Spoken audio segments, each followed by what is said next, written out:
Hello दोस्तों, नमस्कार। मैं महेश राजगुप्ता स्वागत करता हूं आपके अपने यूट्यूब चैनल परीक्षा एकेडमी पे। दोस्तों, आज के सेशन में हम जो प्रश्न करेंगे वो प्रश्न होगा जीके जीएस से रिलेटेड। ठीक है, तो चलिए आज के सेशन के लिए आप सभी लोग तैयार हैं? तो चलिए कमेंट करेंगे फटफट कि यस सर तैयार हैं। चलिए फटाक से कमेंट करेंगे। चलिए आप लोग का कमेंट भी आने लगा है।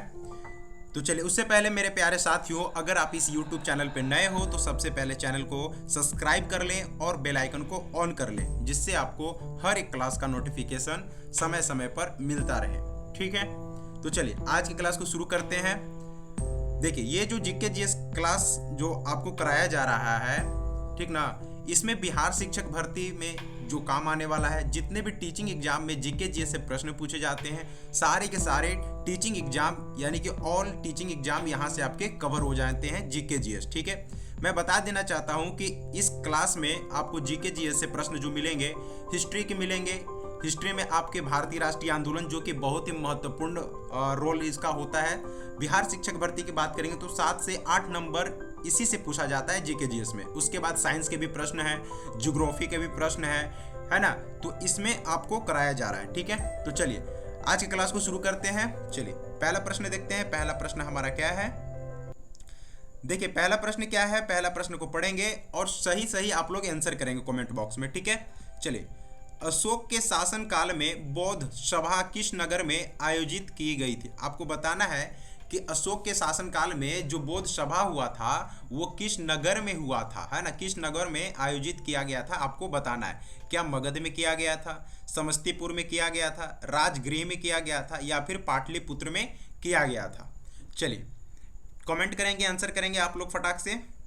तो जैसा कि मैं आपका देख पा रहा हूं कि आप लोग का आंसर क्या आ रहा है, पाटलिपुत्र, और कुछ लोगों का आ रहा है राजगृह, यानी कि सी और डी में ताबड़तोड़ आप लोग आंसर कर रहे हो। तो देखिए, जो अशोक के शासन काल में अगर मैं बौद्ध सभा की बात करूं तो वो कहाँ पे हुआ था?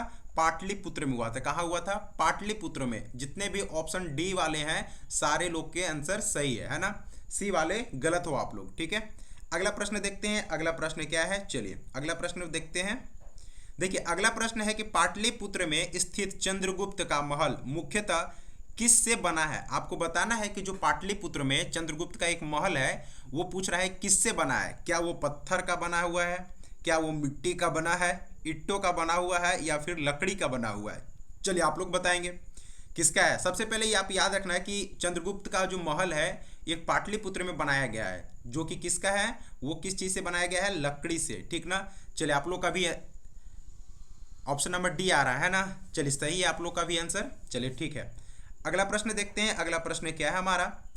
कुमार संभव, ठीक है, महाकाव्य किस कवि ने लिखा है? ठीक है, इसके बारे में आपको बताना है कि कुमार संभव महाकाव्य जो है किस कवि द्वारा लिखा गया। क्या हरिश्चंद्र जी के द्वारा लिखा गया है, बाणभट्ट जी के द्वारा लिखा गया है, ठीक है, चंद्रबरदाई जी के द्वारा लिखा गया है, या फिर कालिदास जी के द्वारा लिखा गया है? ये चलिए, जैसा कि मैं कमेंट में देख पा रहा हूँ आप सभी का कि option number D D D और बी भी आ रहा है। देखिए बाणभट्ट नहीं होगा, ठीक है, बाणभट्ट नहीं होगा, ठीक ना, कालिदास इसका सही आंसर होगा, यानी कि ऑप्शन नंबर डी वाले बिल्कुल आप लोग सही हो। चलिए अगला प्रश्न चलते हैं। अगला प्रश्न क्या है हमारा? ठीक है, शेर शाह का मकबरा कहाँ स्थित है? आपको बताना है कि शेर शाह का जो मकबरा है वो कहाँ पे स्थित है। क्या सासाराम में है, पावापुरी में है, सीतामढ़ी में है, या फिर इनमें से कोई नहीं? चलिए आप लोग इसका कमेंट बॉक्स में आंसर करेंगे, है ना। तो देखिए आप लोग का जो आंसर आ रहा है कि पावापुरी भी आ रहा है एक दो लोग के, ठीक है, बाकी लोग का सासाराम आ रहा है, जो कि शेर शाह का मकबरा कहाँ स्थित था? सासाराम में स्थित था। ठीक है, चलते हैं अगले प्रश्न देखते हैं। अगला प्रश्न क्या है, चलिए इसको कीजिए आप लोग। क्या है? देखिए 1857 से प्रश्न है ना। 1857 के विद्रोह का नेतृत्व बिहार में किसने किया? चलिए बताना है कि 1857 का जो विद्रोह हुआ था वो बिहार में, है ना, बिहार में किसने नेतृत्व किया था? क्या तात्या टोपे जी कर रहे थे, खान बहादुर खां जी कर रहे थे, कुंवर सिंह कर रहे थे, या फिर इनमें से कोई नहीं? चलिए, तो चलिए आप लोग का सही आंसर आ रहा है बिल्कुल कि कौन थे? Kunwar Singh. Option number C बिल्कुल सही आप लोग का आंसर आ रहा है ना। चलिए अगला प्रश्न देखते हैं। अगला प्रश्न क्या है हमारा?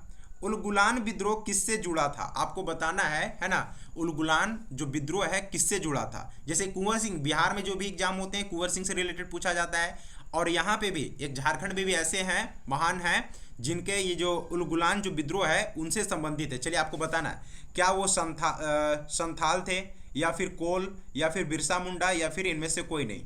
चलिए आपको बताना है कि उलगुलान विद्रोह किससे संबंधित था। चलिए आप लोग सही आंसर करेंगे। तो जैसा कि मैं देख पा रहा हूँ आप लोग का है ना option number B B B कोल नहीं, देखिए कोल तो होगा नहीं है ना। ठीक है, अब संथाल और बिरसा मुंडा में आप लोग बताएंगे। जी बिल्कुल, अब आप लोग का सही आंसर आ रहा है, यानी कि ऑप्शन नंबर सी आप लोग का बिल्कुल सही आंसर आ रहा है। क्या हो जाएगा? बिरसा मुंडा। उलगुलान विद्रोह किससे जुड़े हुए किससे जुड़ा था? तो बिरसा मुंडा से जुड़ा हुआ था। ठीक है, ये कहाँ के रहने वाले थे? तो रांची, झारखंड का। ठीक है, चलिए अगला प्रश्न देखते हैं। अगला प्रश्न क्या है हमारा? किसने 1873 में सत्य शोधक समाज की स्थापना की?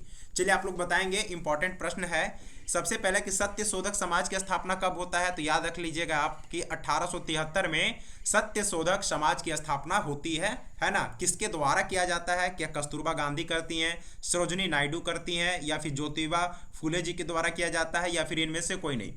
चलिए आप लोग बताएंगे। तो सत्य शोधक समाज की स्थापना कब होती है? 1873 में। किसके द्वारा कराया जाता है? बिल्कुल सही ऑप्शन आप लोग का आ रहा है, यानी कि ऑप्शन नंबर सी, यानी कि ज्योतिबा फुले जी के द्वारा कराया जाता है। चलिए आप लोग का सही आंसर है, बिल्कुल सही आंसर है।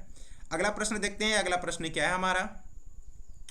भारतीय राष्ट्रीय कांग्रेस की प्रथम महिला अध्यक्ष कौन थी?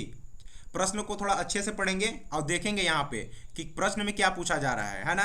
पूछा जा रहा है कि भारतीय राष्ट्रीय कांग्रेस की प्रथम महिला अध्यक्ष कौन थी? ऑप्शन आपके सामने है सरोजिनी नायडू, कस्तूरबा गांधी, श्रीमती एनी बेसेंट, या फिर इनमें से कोई नहीं। चलिए आप लोग बताएंगे। देखिए बहुत लोग का सरोजिनी नायडू आंसर आ रहा है और बहुत लोग का श्रीमती एनी बेसेंट आ रहा है ना। अक्सर आप लोग कंफ्यूज यहीं पे होते, क्यों? क्योंकि क्वेश्चन को अच्छे से पढ़ते नहीं हो आप लोग। पूछा क्या जा रहा है कि भारतीय राष्ट्रीय कांग्रेस, ठीक है, भारतीय राष्ट्रीय कांग्रेस की प्रथम महिला पूछा जा रहा है। क्या पूछा जा रहा है? प्रथम महिला अध्यक्ष कौन थी, है ना। तो देखिए सरोजिनी नायडू, आप लोग जो आंसर ए वाले जितने भी हमारे भाई बहन हैं जो ए आंसर कर रहे हैं, मेरे प्यारे साथियों मैं बता देना चाहता हूं कि सरोजिनी नायडू जो थे ना, वो भारतीय राष्ट्रीय कांग्रेस की भारतीय प्रथम महिला अध्यक्ष थी। ये क्या थी यहाँ पे? भारतीय प्रथम महिला अध्यक्ष कौन थी? तो सरोजिनी नायडू हो जाएगा। लेकिन भारतीय राष्ट्रीय कांग्रेस की प्रथम महिला अध्यक्ष की बात करता है ये प्रश्न जो पूछ रहा है, उसका सही आंसर हो जाएगा श्रीमती एनी बेसेंट। ठीक है, श्रीमती एनी बेसेंट भारतीय राष्ट्रीय कांग्रेस की प्रथम महिला अध्यक्ष थी। और फिर भारतीय राष्ट्रीय कांग्रेस की प्रथम भारतीय महिला अध्यक्ष पूछे तब आप बताओगे सरोजिनी नायडू। जहां पे भारतीय पूछे, भारतीय महिला की बात करेगा, सरोजिनी नायडू बता देना। अगर भारतीय राष्ट्रीय कांग्रेस की प्रथम महिला अध्यक्ष पूछेगी तो आप क्या बता दोगे? Shrimati Annie Besant. ठीक है, चलते हैं अगले प्रश्न पे। अगला प्रश्न देखते हैं क्या हमारा? लंदन में इंडिया हाउस के संस्थापक कौन थे? आपको बताना है कि लंदन में जो इंडिया हाउस के जो संस्थापक थे वो कौन थे। क्या रामचंद्र जी थे, तारकनाथ दास जी थे, रास बिहारी बोस थे, या फिर श्याम जी कृष्ण वर्मा थे? चलिए आप लोग सही सही इसका आंसर करेंगे। चलिए फटाक से इसका आंसर आप लोग करेंगे। देखिए आप लोग का जो आंसर आ रहा है वो क्या आ रहा है? तारकनाथ दास। देखिए बिल्कुल इसका गलत आंसर है तारकनाथ दास। आप लोग जितने भी बी ऑप्शन वाले हो सारे लोग गलत हो, है ना। ठीक है, बिल्कुल जो डी आंसर आप लोग कर रहे हो बिल्कुल सही है, क्योंकि जो लंदन में इंडिया हाउस के संस्थापक हुआ करते थे या फिर थे, कौन थे? श्याम जी कृष्ण वर्मा। कौन थे?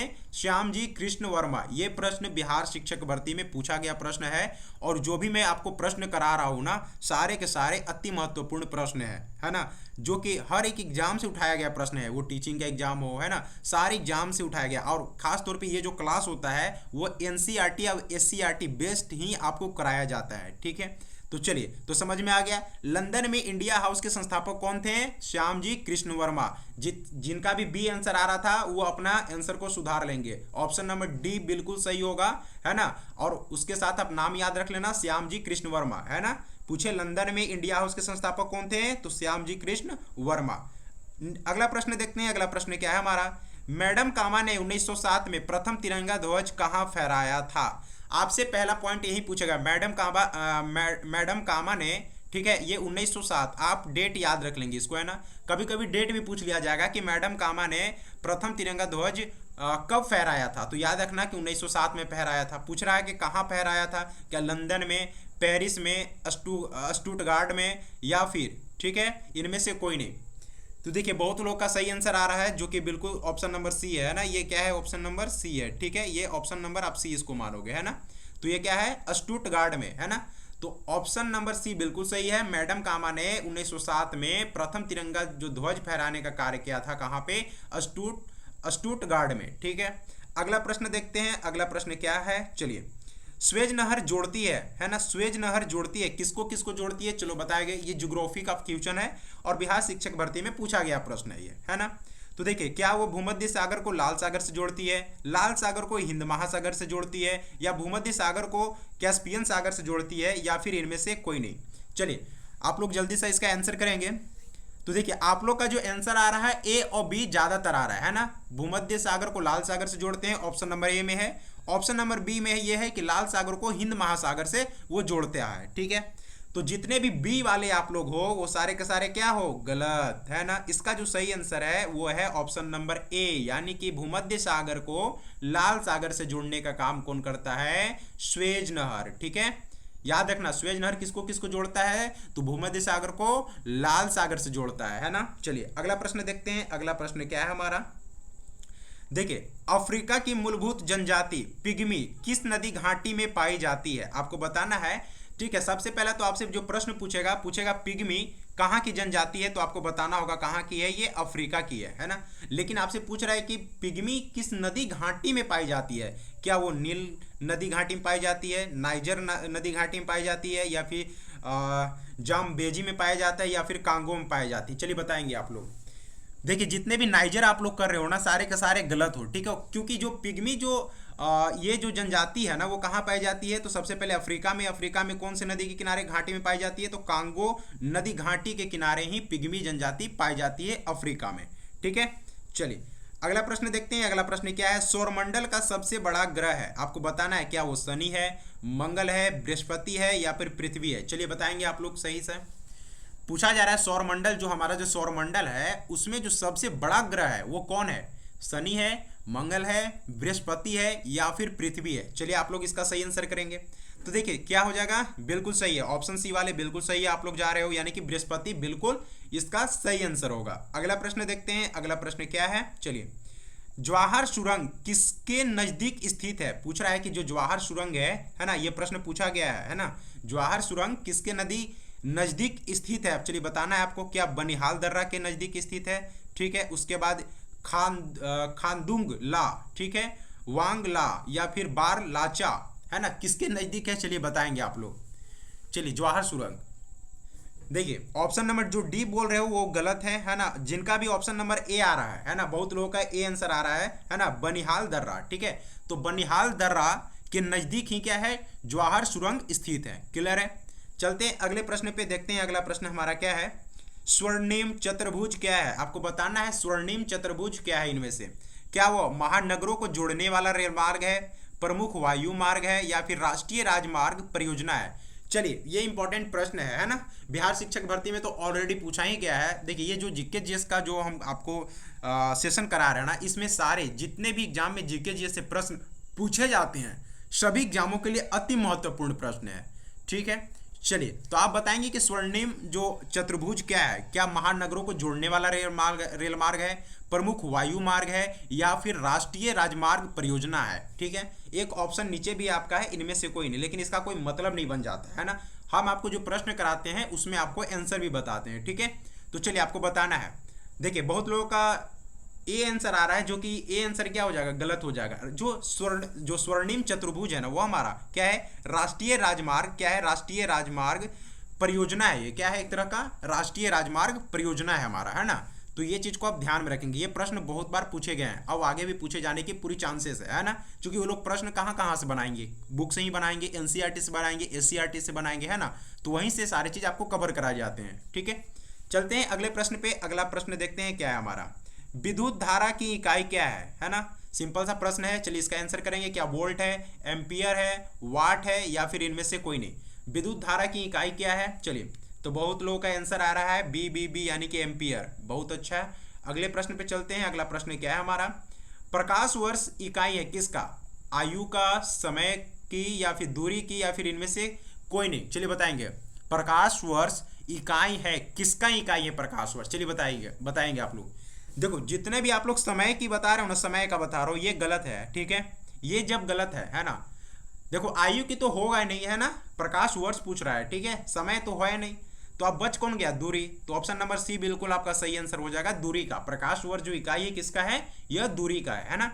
अगला प्रश्न देखते हैं, अगला प्रश्न क्या है। चलिए, एक ठोस को सीधे गैस में परिवर्तन को कहते हैं। चलिए आपको बताना है, क्या उबलना बोलते हैं, संघनन बोलते हैं, वाष्पन बोलते हैं, या फिर ऊर्ध्वपातन बोलते हैं? चलिए बताइएगा आप, क्या ऊर्ध्वपातन बोलते हैं? बताइएगा आप लोग इसका सही आंसर। जो ठोस होता है वो डायरेक्ट क्या होता है? सीधे गैस में परिवर्तन हो जाता है, उसको क्या बोलते हैं? चलिए, बहुत लोगों का जो आंसर आ रहा है ऑप्शन नंबर बी और सी आ रहा है ना, ठीक है। आपके सामने ऑप्शन नंबर डी भी दिया गया है और ए भी दिया गया है, तो उसको भी आप लोग ध्यान देंगे, ठीक है। देखिए, वाष्पन वाले तो सबसे पहले आप लोग गलत हो, ठीक है। उसके बाद संघनन वाला भी गलत हो। अब आपको बताना है कि उबलना या फिर ऊर्ध्वपातन में से बताना है, ठीक है। जिनका भी डी आ रहा है बिल्कुल सही है आप लोग, है ना। क्या हो जाएगा इसका? ऊर्ध्वपातन, ठीक है, पातन, है ना। डायरेक्ट क्या होता है? ठोस के सीधे गैस में, ठोस से क्या होता है? डायरेक्ट गैस में परिवर्तन हो जाता है ना, इसी को क्या बोलते हैं? ऊर्ध्वपातन बोलते हैं, ठीक है। अगला प्रश्न देखते हैं। अगला प्रश्न क्या है हमारा? वर्षा की बूंद को, जो वर्षा की जो बूंदें होती हैं, समझिएगा, वर्षा की बूंद की गोलाकार आकृति का कारण है ना। जैसे कि आप देखे होंगे कि जो वर्षा जब होता है ना, तो उसका जो बूंद जो होता है वो क्या होता है? उसका जो शेप होता है, आकार कैसा होता है? आकृति कैसा होता है? गोलाकार होता है। तो पूछ रहा है कि कारण क्या है, कारण उसमें पूछ रहा है। चलिए बताएंगे, क्या द्रव का घनत्व होता है, वायुमंडलीय दाब होता है, या फिर पृष्ठ तनाव होता है, या फिर इनमें से कोई नहीं? चलिए आप लोग सही इसका आंसर करेंगे, और मैं आपसे उम्मीद करता हूं कि आप लोग इसका सही आंसर करेंगे, है ना। चलिए बताएंगे फटाक से आप लोग। देखिए, जितने लोगों का बी यानी कि वायुमंडलीय दाब आ रहा है, वो लोग आप लोग गलत हो, ठीक है। ये क्या होता है ना कि जो वर्षा की जो बूंद होती है, उसका जो शेप हो, यानी कि जो आकृति ले लेता है गोलाकार, वो होता है पृष्ठ तनाव के कारण, है ना। कैसा होता है? पृष्ठ तनाव के कारण। अब ये जो प्रश्न है ना, सभी एग्जाम में जितने भी जीके जीएस के प्रश्न पूछे जाते हैं ना, वहां पे ये प्रश्न आपको देखने को मिलेगा, चाहे किसी के एग्जाम के भी आप बात कर लो, ठीक है। अगला प्रश्न देखते हैं, अगला प्रश्न। चलिए, सिरके का रासायनिक नाम बताना है आपको कि सिरके का रासायनिक नाम क्या है। क्या एसिटिक अम्ल है, एथिल एसीटेट है, या फिर मेथेनॉल है, या फिर एथेनॉल है? चलिए आप लोग इसका सही आंसर करेंगे। सिरके का रासायनिक नाम क्या है, ठीक है। चलिए बताएंगे आप लोग। बिल्कुल आकाश जी का सही आंसर है ना, और राकेश जी का भी सही आंसर है, मनोज जी का भी सही आंसर है। चलिए, अजय जी का भी सही आंसर है, और चलिए, और आप लोग बताइए। रेखा जी का भी सही आंसर है, आकृति जी का भी सही आंसर है,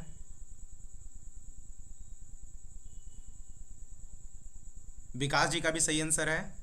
यानी कि सही आंसर आप लोग का आ रहा है ना। कुछ लोगों का गलत आंसर आ रहा है, जो कि एथिल एसीटेट बोल रही है, ये गलत आंसर है ना। क्या आंसर इसका सही होगा? सिरके का रासायनिक नाम जो है वो क्या है? एसिटिक अम्ल। क्या है? एसिटिक अम्ल, ठीक है। तो देखिए, ये रहा आज का सेशन। कैसा लगा मेरे दोस्तों? अगर ये वीडियो आपको अच्छा लगा हो, ठीक है, आज का सेशन अगर अच्छा लगा हो, अगर आप और भी चाहते हैं कि इसी तरह का आपको सेशन कराया जाए, तो आप लोग क्या करना है, नीचे कमेंट बॉक्स में लिखना है, ठीक है। और उसके साथ साथ में वीडियो को लाइक जरूर करना है। और सबसे महत्वपूर्ण बात है, अगर आप किसी भी एग्जाम की तैयारी कर रहे हो, ठीक है, तो सबसे पहले आपको क्या करना है कि इस चैनल को सब्सक्राइब कर लेना है और बेल आइकन को ऑन कर लेना है, जिससे आपको क्या होगा कि हर एक जो एग्ज़ाम होती हैं, सारे एग्जाम को आपको यहाँ पे कवर कराया जाता है। चाहे वो जीडी की बात कर लो आप, ठीक है, यूपी पुलिस की बात कर लो, बिहार में बात कर लो, बिहार दरोगा की बात कर लो, ठीक है। यहाँ से आपको वैसे चीज़ कराए जाते हैं जहाँ से आपके लगभग सारे प्रश्न यहीं से आपको क्या होते हैं, देखने को मिलते हैं, है ना। तो चलिए, आज को क्लास को यहीं पे हम लोग समाप्त करते हैं। फिर मिलते हैं अगले वीडियो में। तब तक के लिए धन्यवाद।